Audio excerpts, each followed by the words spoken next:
Only 27% of listings were selling in my market. So everybody that's all in a frantic about today's market, this is still easy. This one simple hack will guarantee that you win more listing presentations. Winning listings is the name of the game, but all too many people approach it incorrectly.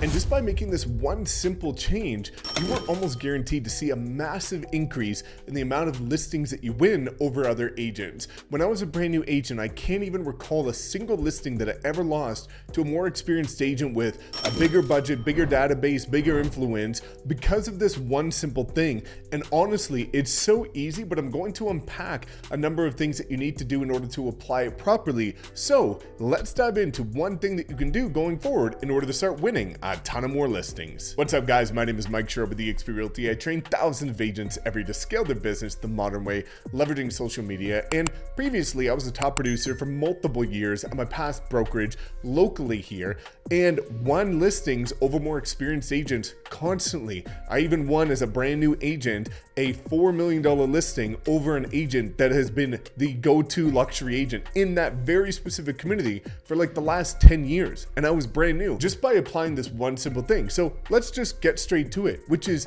the one thing that you need to do going forward is start to ask questions. And I'm going to give you 5 questions to ask that will give you the ammunition. But what you'll see is so many agents approach listing presentations completely wrong. What they do is they go into the listing presentation, they've got their full presentation on their laptop or on a book or whatever, and they just dive in. And what they're doing is you're statement dumping. You're just saying, I do this and I do that and I do this better than every other agent and I do that and no other agent does in your market and all of these kind of things. And what you're doing is you're missing the entire point of a listing presentation. When you start understanding communication, which is the number one skill you need in order to thrive in not just real estate, but any line of business, is that questions control conversations, statements don't. Because when you make statements, essentially what you're doing is you're just making assumptions as to what somebody cares about. Whereas when you ask questions, you now know what somebody cares about and you can tailor your entire presentation to exactly what you know they care about. Whereas so many agents, again, go in with these perfect listing presentations and then they just dump over and over and over all this information, assuming that they actually care about that information. And what you'll actually find out, because I did based on experience, is that the majority of homeowners couldn't give 2 shits about half the stuff in your listing presentation. And I'm going to unpack that and provide proof of it here. Okay, so the first question that you need to ask is, what are you looking for in a realtor? Instead of going through this whole presentation about the marketing you do and the exposure you get and the quality of your photos and the drones that you do, ask them what they actually care about. So when I got started in production back in 2017, and as I was a top producer for multiple years, only 27% of listings were selling in my market. So everybody that's all in a frantic about today's market, this is still easy. 27% of listings were selling. So that means the majority were not. Over 70% were getting listed and not sold. So what I found out is that in the beginning, I had the perfect listing presentation in my mind and talking about the marketing, the exposure, and the Facebook ads and all this type of stuff. And while that is important, you need to tailor that to the right questions. So what I mean by that is as we start going through these questions, as you start to ask about marketing, then you talk about that stuff. You don't just make assumptions as to that's what they care about. Because when I started asking people what they cared about, almost every single person said communication. They care about knowing what's going on. All that they care about is somebody that's going to keep them in the loop, that's going to do a great job representing their property, and the after showings is going to give them feedback, after open houses is going to give them feedback, and then every week what I did is on a Monday, I took all the listings because I was about 80% listing heavy, and every single listing that I had, I would give a thorough update every Monday on the new pendings that happened, the new under contracts, the properties that were competing that sold, any of the new listings that are now competitive with our listing. And that way, nobody ever asked what's going on with our property. And that's what most people actually crave. Now, I've got a full video actually leveraging Tony Robbins' strategy on how to guarantee you win every listing. If you want that, drop a comment below. It's breaking down the 6 human needs of actually psychologically tailoring your listing presentation to exactly what people care about, but that's going to be a bit of a longer video, so you want to make sure to check that out. Just drop a comment below if you want the listing presentation video and I'll give it to you, but that is a ninja strategy. But again, ask what they care about, and then take elements of your listing presentation and tailor it to them based on exactly what they care about. So now what you're doing is by asking questions, you're loading up ammunition. And then after you get all the ammunition, you loop it back with a sales loop and you answer every single thing that they care about with your value proposition tailored to them.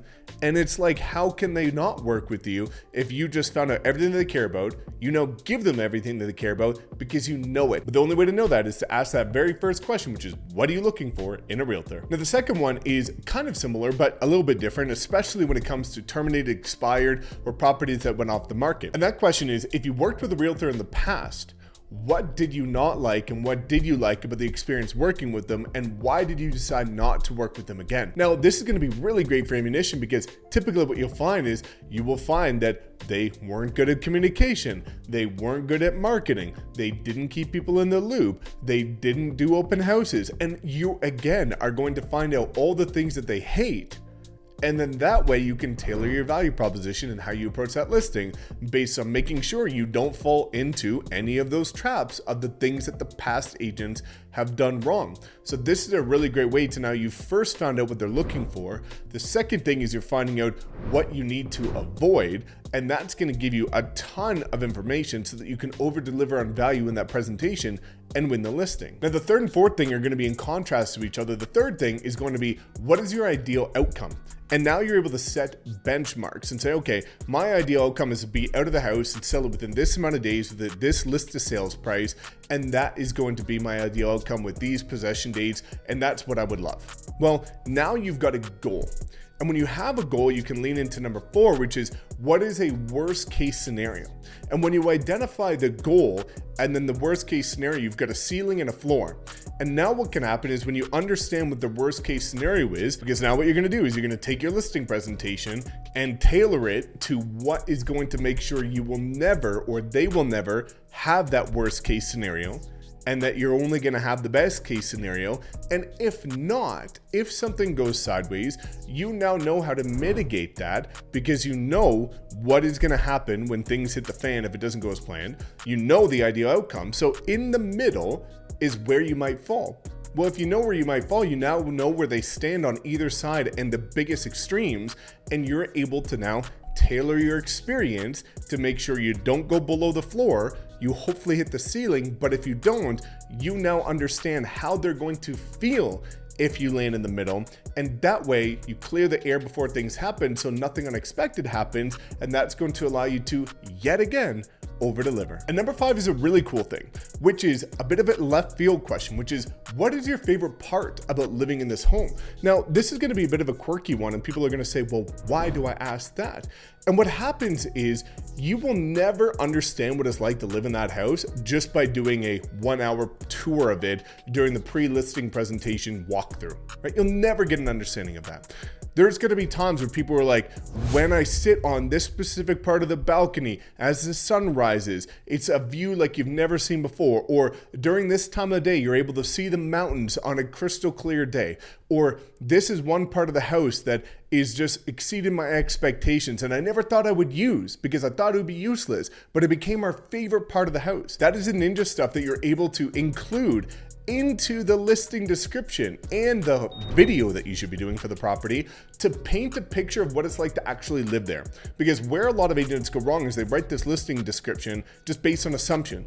This material, that room, this is so beautiful, this is elegant, this is gorgeous. You've all seen the trash listing descriptions that literally are just assumptive based on vanity words. But when you can actually paint a story as to what it's like to live there, some of the favorite nuances that people only who have lived there would know about, that's going to give you an opportunity to paint a different story about why this could be a good fit for somebody, because maybe one of those connects with somebody that they never would have assumed before, or they never would have known without you telling them. So it's really important to ask these 5 qualifying questions and weave these into your listing presentation so that way you're not able to only over deliver on experience, but you're thus able to make sure that you're tailoring everything you do to what they care about, not the assumptions you're making about what they should care about. So again, I highly encourage you to watch the listing presentation video that I've done breaking down the 6 human needs and the psychological aspect of it, because